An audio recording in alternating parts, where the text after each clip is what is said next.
What's going on, y'all? It's the kid FortWorthFabian, BigBossFabo. I'm back with the reaction video for you guys, man. I'm actually doing a Explore With Us reaction from the Ewu Crime Storytime channel, which is like a smaller channel, I guess, the Explore With Us page created to put smaller segments of their stories and the documentaries that they create. So go check out the EWU Crime Storytime channel with currently they got 59.8 subs. But link provided in the description below to the original video, man. Like, comment, subscribe, hit the notification bell. Follow me on Instagram, Twitter at FortWorthFabian. It's the road to 1 million. Got a few reactions coming up this evening. I got several, crime doc, criminology type of, criteria, maybe more so in that area. Tonight, I'm going to also do a Mr. Ballin reaction later. So, yeah, man, stay tuned, stay engaged. Like, comment, subscribe, all that good stuff. When you like the video, when you comment on the video, that only helps me in the algorithm, man. It only pushes my content out. So much love to everybody who's out there supporting the channel, man. Peace, love, prosperity. So without further ado, let's hop into the reaction. Ewu crew, be sure to hit the like button though. You know that. We're taking a look at 5 cases that were solved in some of the strangest and most unexpected ways. Many of these cases were solved in... Today we're taking a look at 5 cases that were solved in some of the strangest and most unexpected ways. Many of these cases were solved in such weird ways that they will leave you questioning just what the people involved were thinking. Today's first strange solve came to a resolution in one of the most startling and tidy ways that I've ever come across, and I know you won't see it coming. In 1999, the small village of Vinkluster in the Netherlands made national headlines for a tragic reason. A 16-year-old schoolgirl named Marianne Botstra went missing on May 1st. She was last seen while riding her bike from the village of Kolum to where her parents lived in De Westereen. It wasn't too far, just over 20 minutes on a bike, but she never made it. Marianne's body was discovered the next day, where it had been left in a remote field near Vinkluster. Horrifically, she had been strangled and her throat was cut. There was also evidence that she'd been assaulted before her death. Investigators found traces of both blood and semen at the crime scene and on Marianne's body. As tragic as her death was, investigators knew that this evidence would be vital to help catch her killer. As well, investigators found a Playboy cigarette lighter in Marianne's bag, and it had traces of DNA that matched the same sample that was found on her body. With all of this DNA evidence, investigators thought it would be easy to track down Marianne's killer, but they had no idea the difficult road ahead. As news spread about the brutal and shocking nature of Marianne's death, the public became increasingly outraged and desperately wanted the guilty person to be found. In response to the public pressure, investigators mistakenly connected her death to a center for asylum seekers. The center was located near the field where Marianne's body was found. The angry public rioted, but the 2 suspects were eventually cleared as their DNA did match the sample from Marianne's body. However, by the time they were dismissed as suspects, any other leads also dried up. Focusing again on the DNA sample, police asked hundreds of men to voluntarily give their DNA to compare. The investigators believed that the killer had to be a local because of the Playboy. It's always going to be a local, man. We always know that the killer is probably somebody 9 times out of 10. It's a fact. But I bet you it's going to be some dummy that's voluntarily going to give his DNA. But it's like, why would you, though? Because you know you was involved in the crime. Watch. Boy cigarette lighter, which could be bought locally. But none of the DNA matched. With this, the case went cold. Marianne's death soon became the Netherlands' most infamous unsolved murder.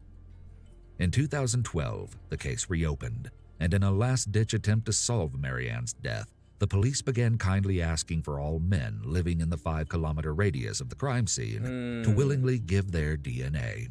That's right, they just asked nicely and hoped that everyone would comply. But why would the killer agree to voluntarily give their DNA to police when they had escaped justice for 14 years? Well, if they were smart, they wouldn't give up the one thing that would finally implicate them in Marianne's death. And surprisingly, over 6,500 men from 12 different villages agreed to give a DNA sample to the police. Even more shocking, though, was the fact that one of the samples came back as a 100% match to the suspect's DNA. The man, identified only as Jasper S., was arrested at his farm at Outwood, which was only 2.5 kilometers from where Marianne's body was found. The married father of two was 45 years old when arrested and would have been 31 at the time that Marianne was killed. He had no record of any other criminal activity. Jasper S. gave his DNA sample voluntarily as part of the police sweep. His son, you already know if he was innocent, it's his tied to his DNA, so probably one of his kids. You know what I mean? So. But what was he thinking? It's hard to know exactly. Perhaps he thought that somehow he wouldn't be caught. No matter what he thought would happen, or not. 14 years after Marianne's death, Jasper S. eventually confessed. He said he forced Marianne into the field with him by threatening her with a pocket knife, the same weapon he used to cut her throat. Oh, way off. Though he claimed to have no idea what he was doing at the time, Jasper S. was convicted and sentenced to 18 years in prison. The following case is a good reminder that sometimes the call to... So these are cases solved in the most unexpected ways. That was solved in the most dumb way. You voluntarily gave your DNA knowing that it could have possibly been a match. Stupid ass boy. Fame can be someone's downfall.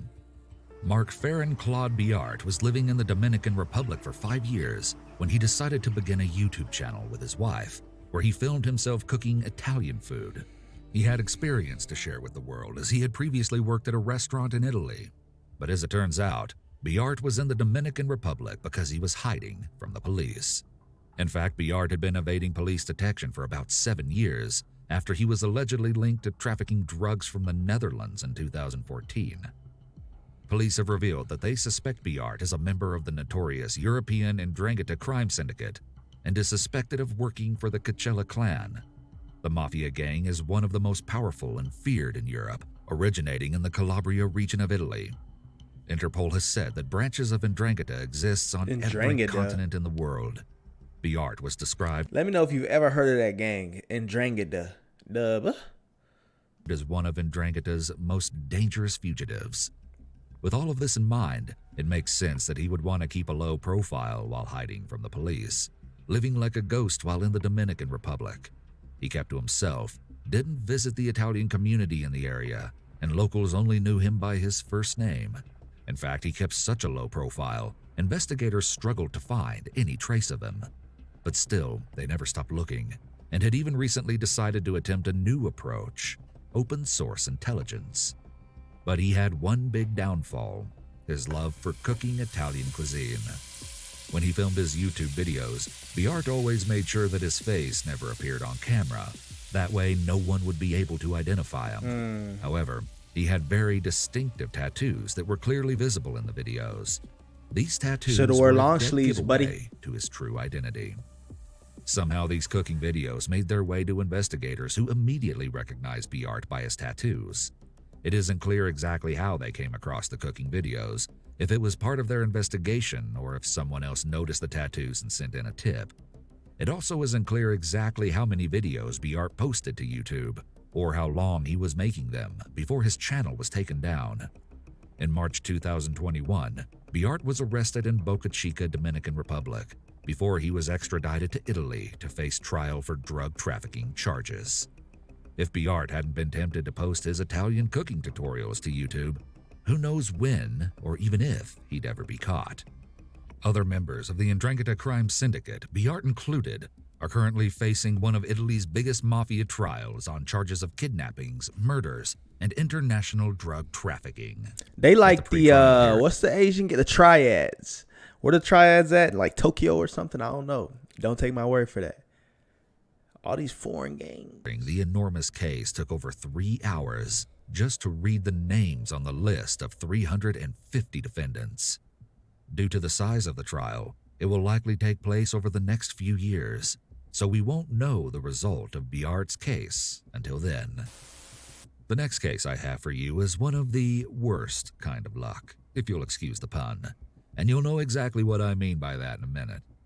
Back in March 2012, a house in the western German town of Schwelm was burglarized. As if that wasn't bad enough, the thief also added insult to injury. While going through the home, the burglar decided to stop and take a snack break, taking a few bites out of a piece of a sausage the homeowner had bought, known as Wurst in Germany. Even ruder, they left the half-eaten sausage at the crime scene.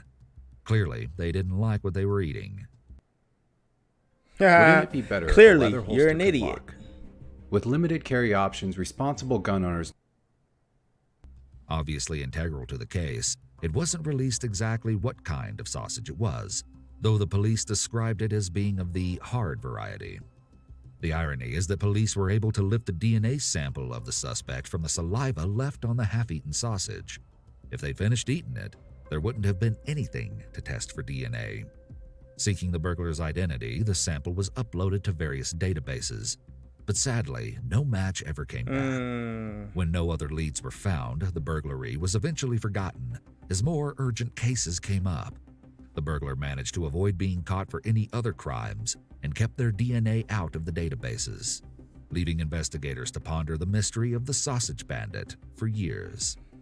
It wasn't until 2021, 9 years later, when that all changed. Dang. A man was detained. That's in kinda France recent, after my he was dog. involved in an unrelated violent crime. And when the police took his DNA, it came back as a match for the Wurst-eating burglar. The suspect was a 30-year-old Albanian citizen. It isn't clear exactly what their most recent crime was, but they were officially connected to the 2012 burglary. Despite this, the suspect will likely never be prosecuted for the crime or be extradited to Germany, as the statute of limitations on the burglary has expired. The other crime must have been relatively minor, as the police have said that the suspect is currently free. The next strange, solved case we're going over today shows that sometimes questions in one case can lead to answers in another.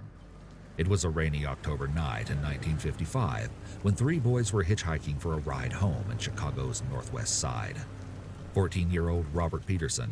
Let me know what y'all think of some of these cases so far, man. It's kind of some of the dumbest ways in which to get caught. You know what I mean? Like, come on, bro. Think things through a little bit. Like, let me know what y'all think on these, man. Along with brothers, 13-year-old John and 11-year-old Anton Schussler Jr. had spent the day out exploring the city streets, watching a movie, and spending time at two bowling alleys.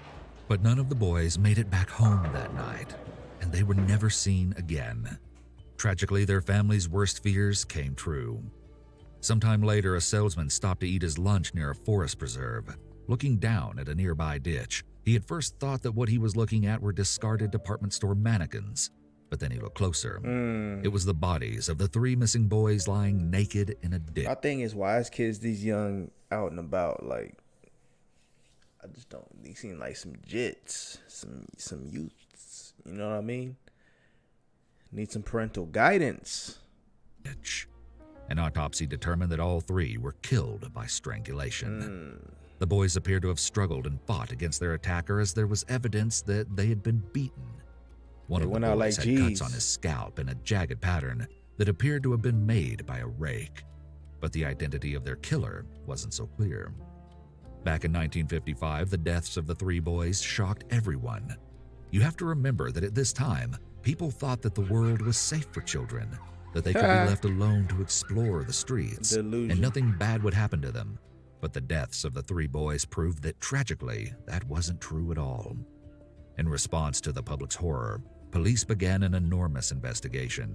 They interviewed a total of 43,740 people in their search for the boys' killer. That's a pretty exact But number. even after talking to thousands of possible suspects, no one was ever charged.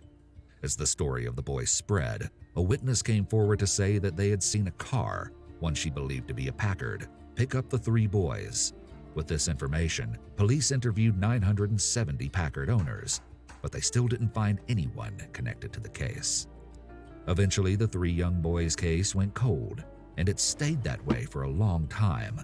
That is, until Helen Voorhees Brock, a multi-millionaire widow, went missing in 1977. What does this have to do with three boys killed in 1955? Well, very little directly, but also quite a bit, as you'll see.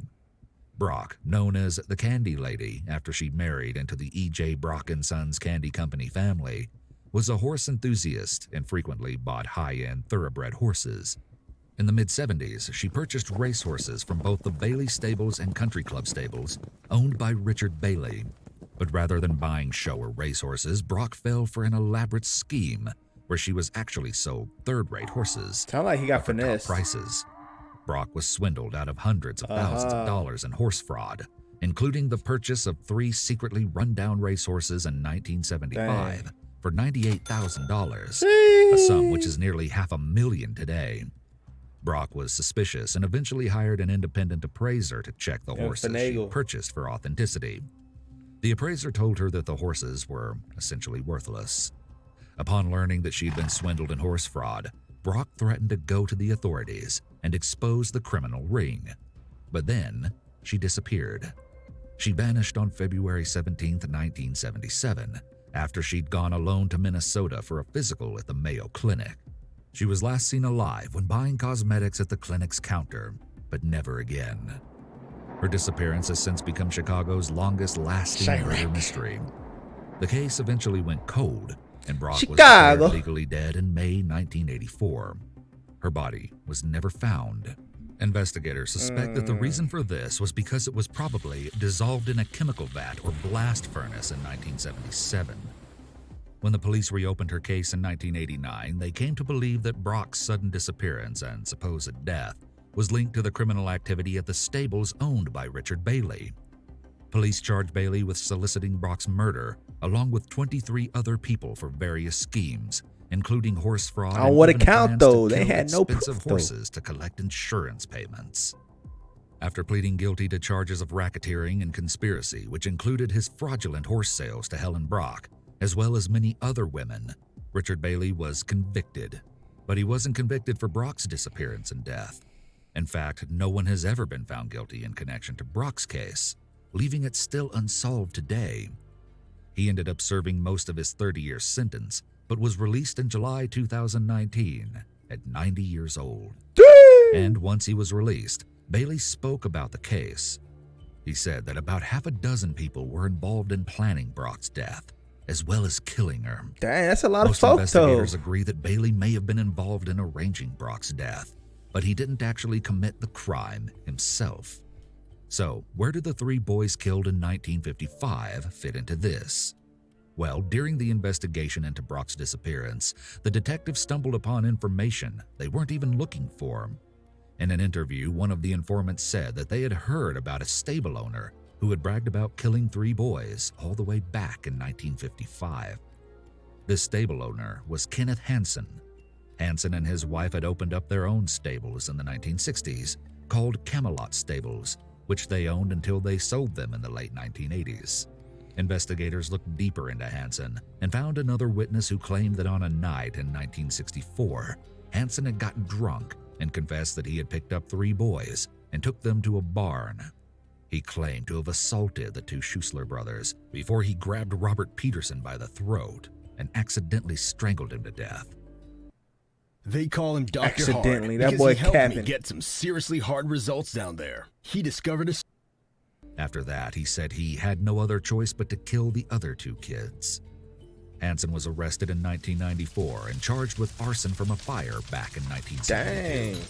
The fire had destroyed one of his competitors' stable businesses. I was about to say, which also good. Killed Man, he deserved what he got, right?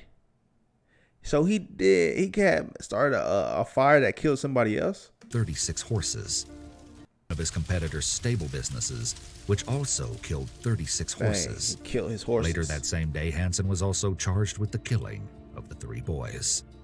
It was then revealed that Hansen might be connected to another fire, but this one may have had something to do with the 3 boys. Back in May 1956, 7 months after the 3 boys were killed, police began publicly discussing that they may need to exhume the boys' bodies to look for more evidence. That same month, there was a fire at the Idle Hour stables, where Hansen worked. The fire destroyed a barn filled with hay, harnesses, and saddles, leaving nothing behind but a pile of smoldering ashes. Police have said that they think Hansen set the fire to the barn in order to destroy any clues to the boys' deaths that may have still been there. Just 1 month after this fire, the boys' bodies were exhumed, and evidence of hay was found in their lungs. But any chance that the investigators could connect it to a crime scene had likely burned down.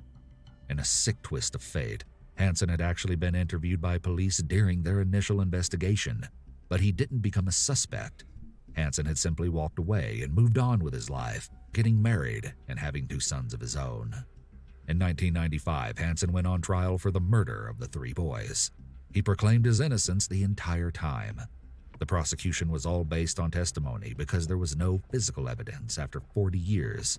During the trial, the defense blamed the boys' deaths on one of the country's most horrifying serial killers, who was living in the area at the time, John Wayne Gacy. Oh. But this deflection had one big issue.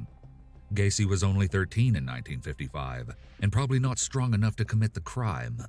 After just 2 hours, the jury found Hansen guilty. Stupid. And he was given a sentence of 200 to 300 years in prison. In 2000, this conviction was overturned, but the retrial resulted in his conviction once again. In 2007, Hansen was waiting for another appeal, but he died of natural causes in prison. If Helen Voorhees Brock had never gone missing, the 3 young boys' killer may never have been found, even if her own death has been solved.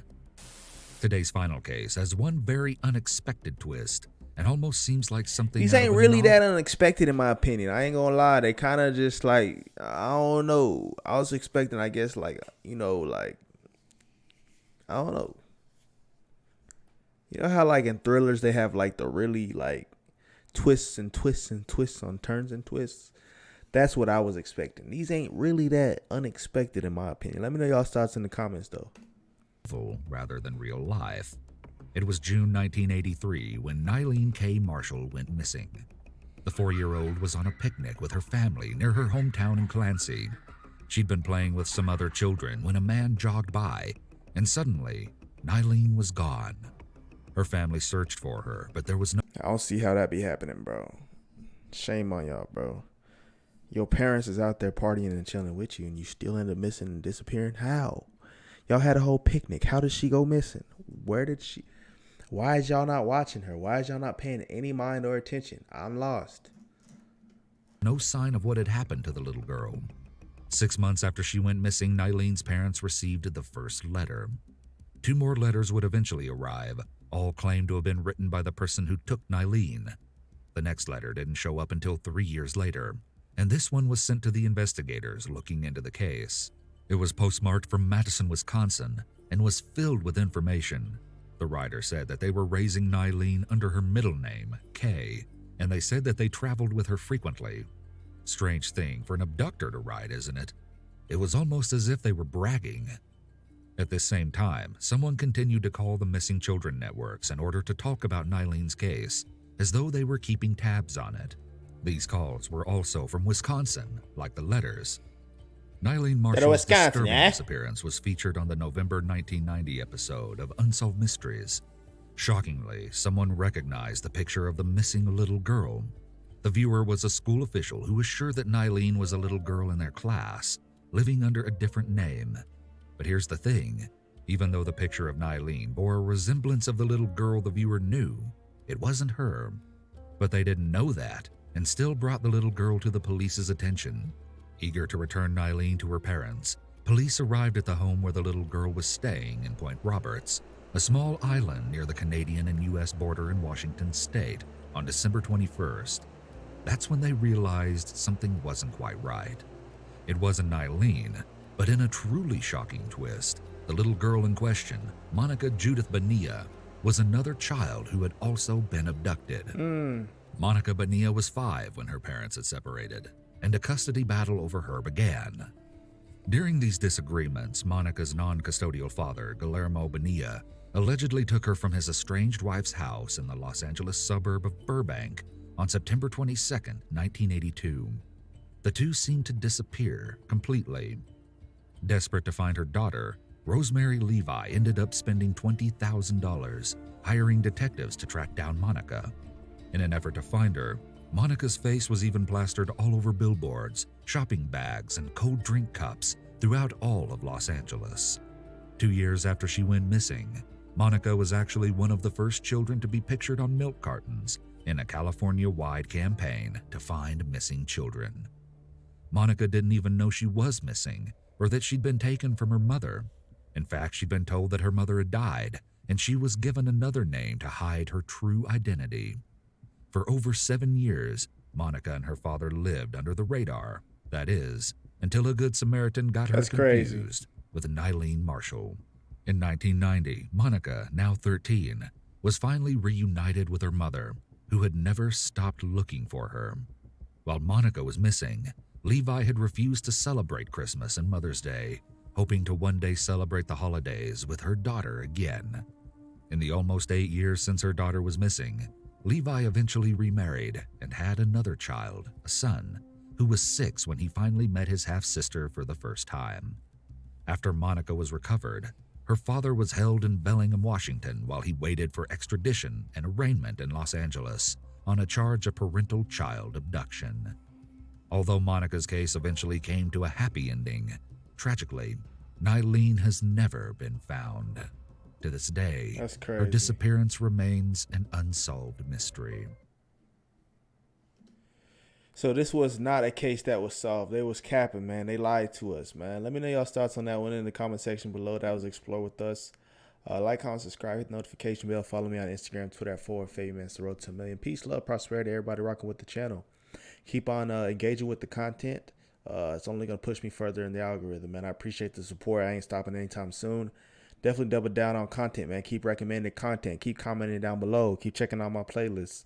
And, man, hey, we're going to take over 2022, man. Peace, love, prosperity. We out of here.